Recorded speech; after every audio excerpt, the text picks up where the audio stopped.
Welcome to the Social Lens and thank you for watching. The State of the Nation Address, SONA, in South Africa is traditionally a significant event, serving as a platform for the President to outline the government's achievements, challenges, and plans for the future. However, the SONA delivered by President Cyril Ramaphosa in 2024 was marred by controversy and a notable absence of key political figures.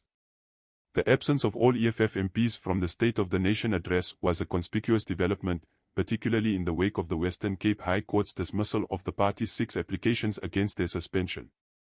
The court's decision, coupled with the imposition of costs on the EFF, evidently contributed to the party's boycott of the event. Earlier, the EFF had vehemently rejected the court ruling, underscoring the underlying tension between the party and the judicial system. This absence underscores the deepening political rifts within South Africa's parliamentary landscape and highlights the challenges facing the country's democratic institutions. President Cyril Ramaphosa's speech during the SONA attempted to strike a delicate balance between acknowledging the grim realities facing South Africa and projecting a sense of optimism for the future.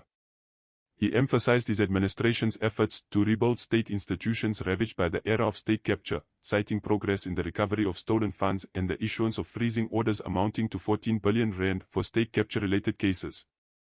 However, the president did not shy away from confronting the stark reality of soaring unemployment rates, admitting that the country is grappling with its highest unemployment figures since the advent of democracy. In his State of the Nation address, President Cyril Ramaphosa also addressed the pressing issue of crime, acknowledging the government's efforts to implement measures aimed at combating it in recent years. However, he is confronted by the harsh reality that despite these measures, crime continues to escalate, rendering parts of the country increasingly uninhabitable. As communities grapple with rising levels of violence and insecurity, there is a growing imperative for the government to prioritize comprehensive approaches that not only tackle the symptoms but also address the root causes of crime, thereby fostering safer and more livable environments for all citizens. During his State of the Nation address, President Cyril Ramaphosa faced criticism for the perceived lack of concrete plans to address the stagnant economy plaguing South Africa. Despite acknowledging the economic challenges facing the nation, including high unemployment rates and sluggish growth, the president's speech fell short of outlining specific strategies to revitalize the economy and spur job creation.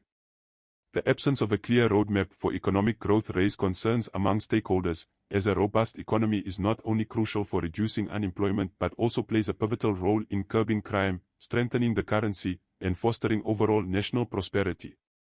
Without decisive action to stimulate economic activity, the country risks perpetuating a cycle of stagnation, exacerbating social inequalities, and undermining its long-term stability. As South Africa grapples with these formidable economic hurdles, there is an urgent imperative for the government to formulate comprehensive and pragmatic policies that prioritize job creation, investment, and inclusive growth, thereby laying the foundation for a more prosperous and resilient nation. The State of the Nation address elicited a range of reactions from various segments of society, reflecting the diverse expectations and concerns of the populace.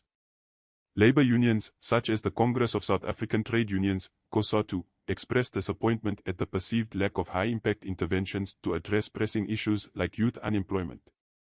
In contrast, organizations like the Institute for Economic Justice called for concrete measures to alleviate poverty, such as restoring the value of the child support grant. Meanwhile, public sentiment, as echoed on social media platforms, was overwhelmingly critical, with many decrying the address as a rehash of empty promises, devoid of accountability or inspiration. The prevailing sentiment among the public, as evidenced by social media discourse and anecdotal accounts, is one of disillusionment and frustration. Many citizens expressed apathy and disinterest in the SONA, viewing it as a predictable affair characterized by political rhetoric and hollow promises. This disillusionment underscores a broader sense of disenchantment with the ruling African National Congress, ANC, and a growing impetus for political change. As the country gears up for upcoming elections, there is palpable anticipation for an opportunity to exercise democratic agency and effectuate tangible change through the ballot box. As South Africa approaches a pivotal juncture in its political trajectory, the aftermath of the SONA serves as a barometer of public sentiment and a harbinger of potential political shifts on the horizon. If you found this video informative, please click the like button and consider subscribing to the channel. Until next time.